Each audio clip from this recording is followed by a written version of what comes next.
आपण आज भरलेले वांगे करू. हे बघा 4 वांगे घेतल्यात. त्याला आपण धुवून घेतली. आता आपण त्याला कापून घेऊ. हे बघा 4 वांगे असे कापून घेतल्यात. हे असे आतमध्ये का हाय का बघितलं बघा. 4चे 4 वांगे असे मस्त कापून घेतल्यात. त्याच्या आतमध्ये काय किडकं वगैरे आळी बिळी हे हाय का सगळं बघितलं. आता मसाला करू आणि मसाला त्यात भरून घेऊ. तुम्हाला म्हटलं होतं ना मसाला करू. हे बघा 2 चमचे 3 चमचे शेंगदाण्याचा कूट घेतला. आता त्यात मसाले टाकते. आल्याचा 1 तुकडा, लसूण आणि कोथिंबीर ही बारीक करून घेऊ. मिक्सरच्या भांड्यात टाकते. मिक्सरच्या भांड्यात टाकले. हे असं वाटून झालं. थोडीशी जिरी टाकूया. मगाशी टाकायचे होते पण विसरले. जिरे टाकली. परत एकदा वाटून झालं. वाटून आता हे ह्या कुटात टाकू. ते कुटामध्ये टाकलं. आता आपण त्यात मसाले टाकू. हळद, धनापूड, गरम मसाला, काळा मसाला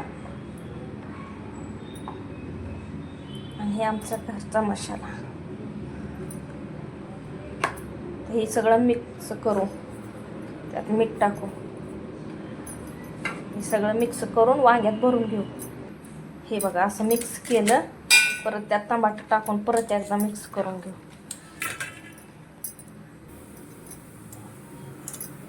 घेतलं बघा वांग भरून. मगाशी लाईटच गेली. हे तर ठेवलंय गरम पाणी करायला. हे तर ठेवलंय हे भांड. कुकरचं आहे बारकं. कढईवणी आहे आपलं. त्यात टाकू आपण तेल.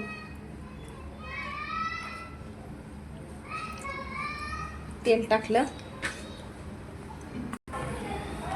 तेल झालं गरम. कढीपत्ता संपलाय.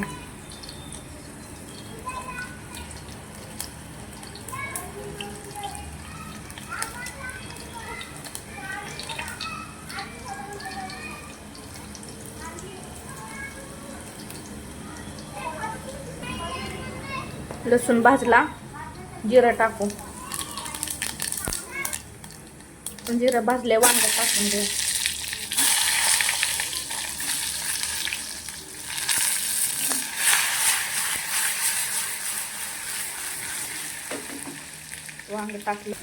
वांग टाकलं. हलवून घेतलं.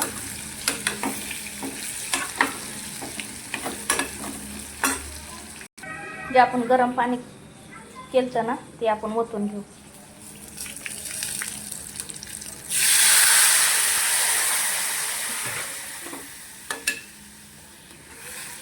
परत हलवून घेऊ.